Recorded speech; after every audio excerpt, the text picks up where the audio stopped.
Once upon a time there was a mother pig and her 3 piglets. 3 brothers are the same height. Round, pink, with the same funny tails. All summer the pigs played in the green grass, basked in the sun, basked in the puddles. But then autumn came. One day my mother said that it was time for them to think about winter. She asked them to build a big house. The younger brother said that winter is still far away. The middle brother said that he would build his own house when needed. And the older brother decided to build the house himself. The younger and middle brothers did nothing but play their games. It got colder and colder every day. The younger brother decided to build a house out of straw. The middle brother thought it would be very cold in the thatched house in winter. He decided to build a house from twigs and twigs. By the evening their housing was ready. They were very proud of themselves and could not get enough of their buildings. Now they were free and could do whatever they wanted. They decided to go to their older brother and see what kind of house he had built for himself. The older brother was busy building. He applied stones, kneaded clay and slowly built himself a reliable, durable home.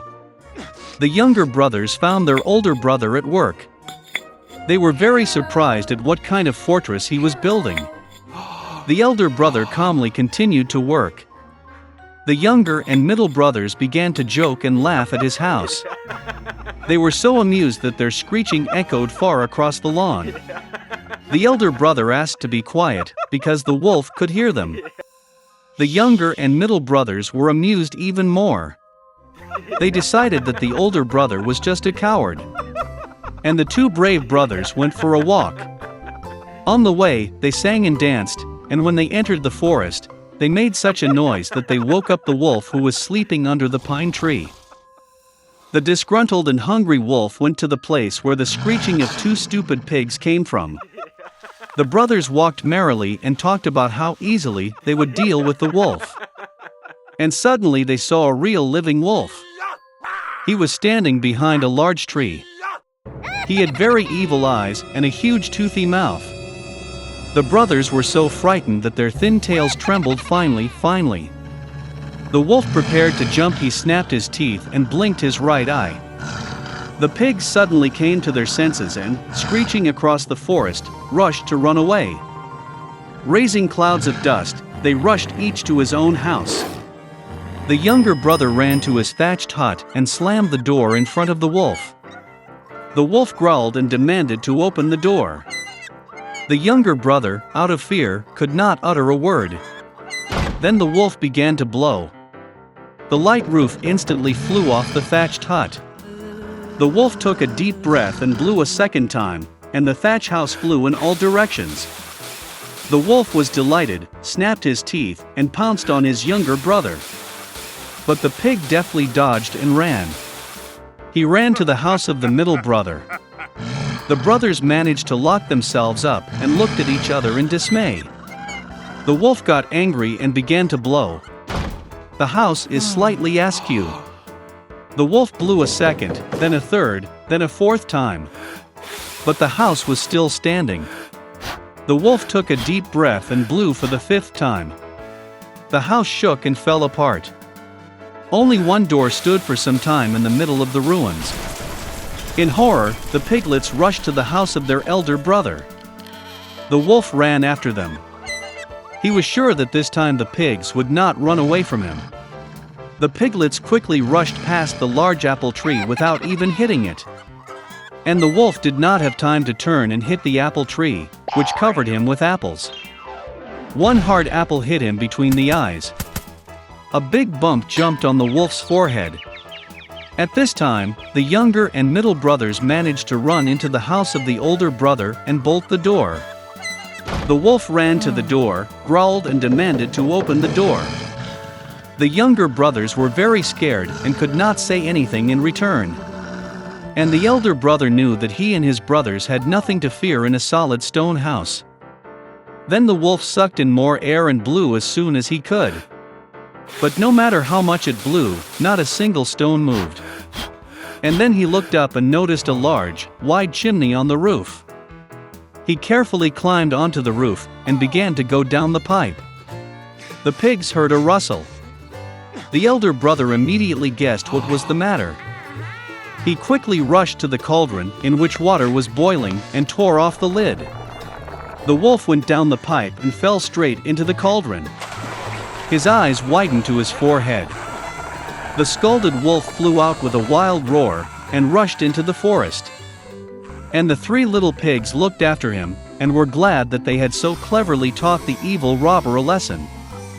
From that time on, the brothers and their mother began to live together under one roof. Once upon a time, there was a woman who had no children. She once went to a good witch for help.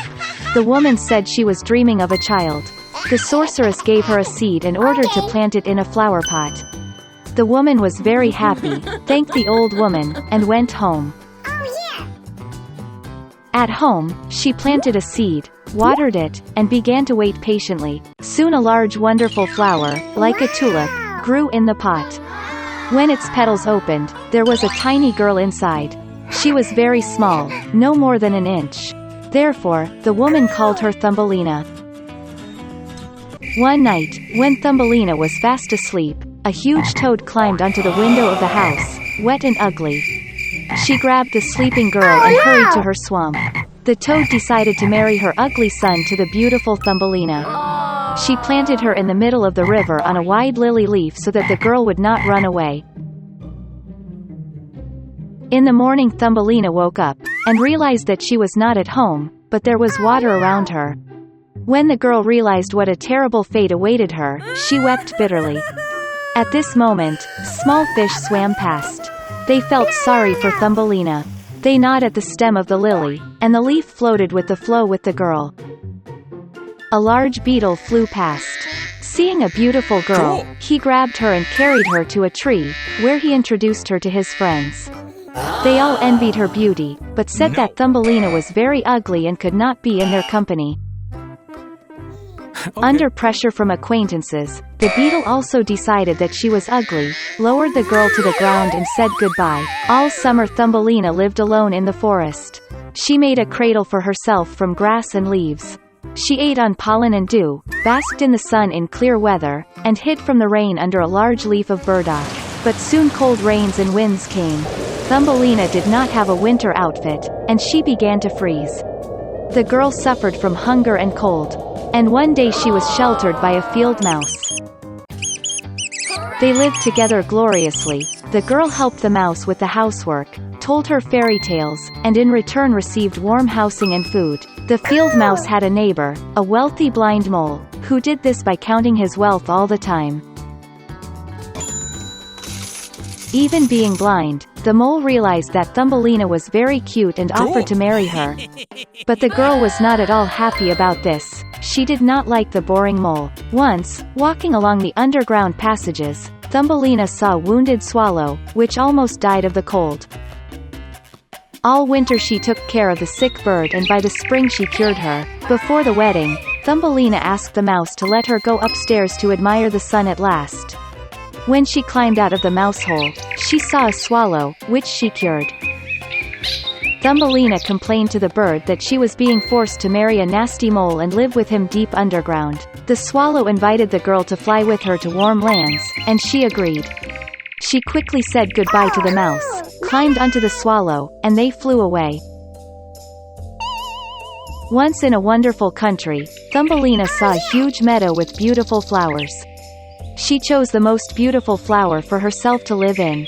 Suddenly, she saw in the flower the same little man as she, only with wings.